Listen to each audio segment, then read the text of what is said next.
اگلا سوال ہے جی کہ آپ نے مولانا طارق جمیل صاحب کی ایک کتاب ہے گلدستہ اہل بیت، اس کو پروموٹ کیا ہے، حالانکہ اس کتاب کے اندر بھی سیدنا حسین علیہ السلام کی طرف منسوب وہ جھوٹا افسانہ ہے جس میں 3 شرائط کا ذکر ہے، اس حوالے سے آپ کیا کہتے ہیں؟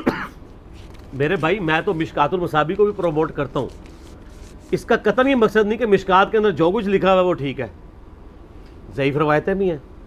اگر میں آپ کو کہوں کہ کتب ستہ پڑھیں تو اس میں ترمذی میں تو 30% احادیث ضعیف ہے، تو آپ کہیں جی آپ نے ترمذی پروموٹ کی تھی تو اس میں تو ضعیف حدیثیں نکلی، تو میں نے کب یہ کہا تھا کہ ترمذی میں جو کچھ 2 گتوں کے درمیان لکھا ہوا ہے وہ ٹھیک ہے؟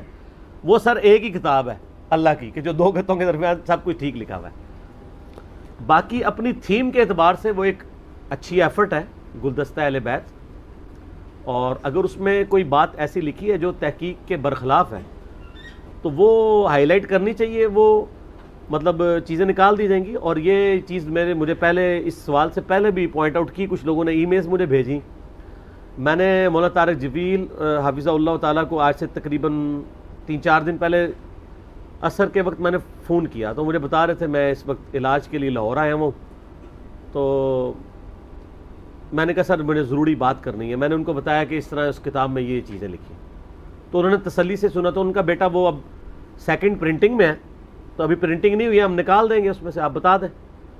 تو پھر میں نے ان کا جو قریبی ہیں مولانا احتشام صاحب، ان کو فون کر کے میں نے کہا جی ان کو بتا دوں، کہتے ہیں بتا دیں۔ میں نے ان کو پھر ای میل کر کے اس کے امیجز بھی بھیج دی ہیں جو میرے پاس آئے تھے، پہلے میں نے خود پڑھے، ایویں نہیں آگے فارورڈ کی کہ واقعی وہ بات ہو بھی، تو وہ ان کو فارورڈ کر دی ہیں، اور ان کو پھر میں نے بتا بھی دیا ہے، ان کو مل بھی کیا ہے، ان کا اوکے کا میسج بھی آ گیا ہے۔ میں نے ان کو یہ نہیں کہا آپ نکال لیں، ہم کون ہوتے ہیں کسی کو پابند کرنے کے، میں نے کہا جی اس کو آپ دیکھ لیں، ہماری تحقیق کے مطابق یہ اس طرح نہیں ہے۔ پھر میں نے طارق جمیل صاحب سے فون پہ بات کی کہ حضرت حسین علیہ السلام کی 3 شرائطوں والی تو بات ہی غلط ہے، یہ تو وہ سٹوری ہے جو فٹ اینڈ بیٹھتی نہیں ہے۔ تو میں نے کہا میرا اس پہ کلپ ہے، تو مجھے کہنے لگے میں نے وہ سارا کلپ دیکھا ہے، تو میں نے کہا پھر آپ کو تو پتہ ہے کہ یہ غلط ہے، تو کہتے ہیں ٹھیک ہے نکال دیتے ہیں، تو یہ انہوں نے کمٹ کیا۔ دوسرا یہ کہنا ہے کہ جی وہ طارق جمیل صاحب نے کتاب میں کوئی لکھ دیا ہے تو وہ اب کوئی حرف آخر ہو گیا ہے، حرف آخر صرف اللہ کی کتاب ہے۔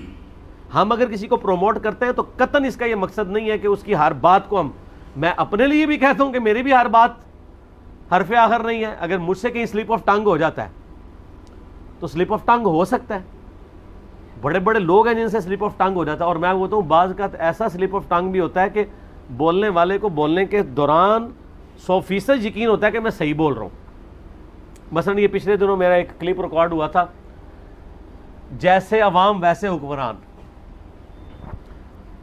اس میں بولتے بولتے مجھ سے یہ جملہ نکل گیا کہ نبی علیہ السلام کی وفات ہوئی ہے 571 عیسوی میں، حالانکہ جب میں بول رہا تھا تو مجھے آج بھی یاد ہے کہ میں نے ولادت بولا تھا، لیکن جب ویڈیو سنی ہے تو وہ اس میں وفات تھا، لیکن اپنے کانٹیکسٹ میں وہ بات ٹھیک تھی، کیونکہ میں نے کہا تھا کہ ٹائٹس نے نبی علیہ السلام سے 500 سال پہلے یروشلم پہ حملہ کیا تھا، اور میں نے بولا کہ ٹائٹس نے 70 عیسوی میں کیا اور نبی علیہ السلام کی ولادت ہوئی 571 میں، وہاں میں ولادت کی جگہ وفات کا لفظ بول گیا، تو وہ اپنا کانٹیکسٹ ہی بتا رہا تھا میں ولادت کا ہی ذکر کر رہا ہوں۔ ایسا ہو سکتا ہے، ایسے وام تو امام بخاری امام مسلم کو راویوں کے نام کے اوپر لگے ہوئے ہیں، بعد کے لوگوں نے جب اس کے اوپر کیا تو وہ امام بخاری کو بھی ان کی زندگی میں اگر بتایا جاتا نا تو وہ کہتے ہیں ہاں، کیونکہ امام بخاری نے خود اسماء و رجال پہ کتابیں لکھ کے بتایا ہوا ہے کہ یہ راوی فلاں بن فلاں ہے، اور کس طرح ہوتا ہے، کئی راوی ایسے ہیں جن کے دادوں تک کے نام سیم ہوتے ہیں، پردادوں کے ڈیفرنٹ ہوتے ہیں،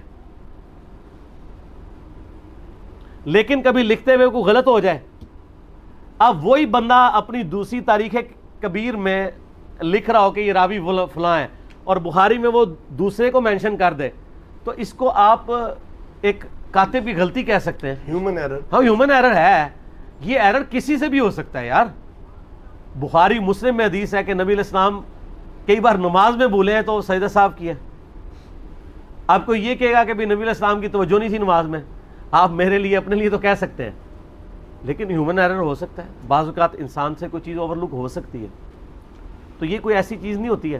ہاں بتانے کے باوجود کوئی ڈٹا رہے اور کہے نہیں میں نے جو فرما دیا یہی حق ہے، ایسا نہیں ہے، اور ہیومن ایرر ہونا ضروری ہے، ہوگا تو آپ کو پتہ چلے گا کہ پرفیکٹ اللہ ہے، انسان تو پرفیکٹ ہو ہی نہیں سکتا، مخلوق کا مخلوق ہونا ہی امپرفیکشن ہے، پرفیکٹ خالق ہی ہو سکتا ہے، مخلوق تو ہے امپرفیکٹ ہے، کیونکہ مخلوق کے ساتھ موت جڑی ہوئی ہے. مخلوق کی زندگی مستعار ہے, اللہ کی زندگی اپنی ہے, هو الحی القیوم. ہم زندہ ہیں اس کی وجہ سے. جب ہماری ہر چیز ہی ادھار کی ہے تو ادھاری تو خود ادھار ہونا ہی سب سے بڑی کمزوری ہے. ہم اس کی وجہ سے ہیں. اور آج فیصلہ کر دے تو کل من علیہا فان, تو پیچھے صرف رب. ٹھیک ہے, اس طرح کی جو چیزیں ہیں. تو باقی اس میں یہ بھی بتایا تھا کہ مولانا طارق جمیل صاحب کو کسی نے یہ بتایا کہ نبی الاسلام خواب میں آئے ہیں اور انہوں نے اس کتاب کو پسند فرمایا. اس کا قطعاً یہ مقصد نہیں ہے کہ نبی الاسلام نے کوئی چیز پسند فرمائی ہے تو اس کا یہ مطلب ہے کہ 100% اس میں سب کچھ ٹھیک لکھا ہوا ہے. کسی کو پسند نہ پسندیدگی کا معاملہ 100% نہیں ہوتا. اگر آپ کو کوئی بندہ پسند ہے تو کیا آپ اس کی 100% عادتوں کو پسند کر رہے ہوتے ہیں؟ نہیں. چاند ایک باتیں آپ کو اچھی لگ رہی ہوتی ہیں. یعنی میں اگر بار بار تبلیغی جماعت کو کہتا ہوں مجھے بڑی محبت ہے, اس کا کیا مطلب ہے کہ مجھے تبلیغی جماعت جو فضائل اعمال پڑھتی ہے میرے پیٹ میں تو درد اٹھتا ہے کہ یار قرآن کیوں نہیں پڑھتے؟ لیکن ان کی جو ایفرٹس ہیں, جو کوششیں ہیں, ان کو میں صحیح کہتا ہوں. میں ان کو ایک دینی غلبے کے اعتبار سے غالب جو ان کے اندر ہے وہ نیکی کا مادہ ہے. ٹھیک ہے, تو نبی الاسلام اگر کسی بات سے خوش ہوں, آپ تو کئی صحابہ سے بھی خوش ہیں. ٹھیک ہے, تو اس کا یہ مطلب نہیں ہے کہ وہ صحابہ کرام علیہم رضوان کی 100% چیزیں نبی الاسلام اون کرتے ہیں. یہ تو صحابی بھی کہنے کے لیے تیار نہیں ہوگا کہ میری 100% چیزیں اون کی جا رہی ہیں, ایسا تو نہیں ہے. لیکن یہ آپ کہہ سکتے ہیں کہ اکثریت, جیسا کہ صحیح بخاری میں حدیث ہے کہ 6 بندوں سے نبی علیہ السلام اپنی وفات تک راضی رہے. عثمان, علی, طلحہ, زبیر, عبد الرحمن بن عوف, سعد ابن ابی وقاص. تو یہ وہ جو رکنی کمیٹی بنائی تھی, یعنی وہ ٹوٹل 10 تھے نا اشرا مبشرہ, اس وقت تک وہ 6. ہاں, وہ چونکہ رشتہ دار تھے سیدنا جو سعید ابن زید تھے, اس لیے حضرت عبداللہ بن عمر, حضرت عمر فاروق نے ان کا نام نہیں لیا, ورنہ وہ بھی شامل تھے. اور ابو عبیدہ ابن جراح فوت ہو چکے تھے, حضرت ابو بکر آلریڈی فوت ہو چکے تھے, حضرت عمر ایک خود تھے. تو اس کا یہ مطلب نہیں کہ ان 6 سے وفات تک راضی رہے, تو یہ مطلب ہے کہ 6 جو کچھ کر رہے ہیں یا کریں گے مرتے دم تک وہ سب کا سب ہی ٹھیک ہوگا. تو پھر اس میں وہ چیزیں کہاں جائیں گی جو انہوں نے کی اور اس کے اوپر خود پچھتاوے کا اظہار کیا اور اس کو اپنے ڈیسیژنز کو ریورس کیا, وہ کہاں جائیں گے؟ اس کی مثال آپ دیکھ لیں. خود حضرت عمر کے بارے میں ترمذی میں آتا ہے کہ ان کا بیٹا آ کے کہتا ہے, بتائیں, ان کے بیٹے کو ایک شامی آ کے کہتا ہے, اور یہ حضرت عمر کے دور کی بات نہیں ہے, یہ بات ہے حضرت میر معاویہ کے دور کی. اہل شام میں سے ایک شخص آ کے کہتا ہے جامعہ ترمذی میں کہ بتائیں حج تمتع جائز ہے یا ناجائز؟ وہ کہتے ہیں جائز, یہ تو سنت ہے. انہوں نے پہلے منوا لیا کہ بعد میں مکر ہی نہ جائیں. پھر انہوں نے کہا آپ کے والد تو منع کرتے تھے حج تمتع سے. بلیک میل کیا نا کہ پہلے غلط کروا لیں تاکہ پھر جب ابے کی بات پتہ چلے گی پھر دیکھو ابے نو غلط کہنا ہے کہ نہیں. تو ان کو پتا وہ صحابی تھا, وہ بھابی تو نہیں تھا, نہ بابی تھا, وہ تو صحابی تھا. انہوں نے کہا کہ مجھے یہ بتاؤ, اگر ایک بات کا حکم رسول اللہ دیں صلی اللہ علیہ وسلم اور میرا باپ اس کی مخالفت کرے تو اطاعت رسول اللہ کی جائے گی یا میرے باپ کی؟ ان کا رسول اللہ صلی اللہ علیہ وسلم کی.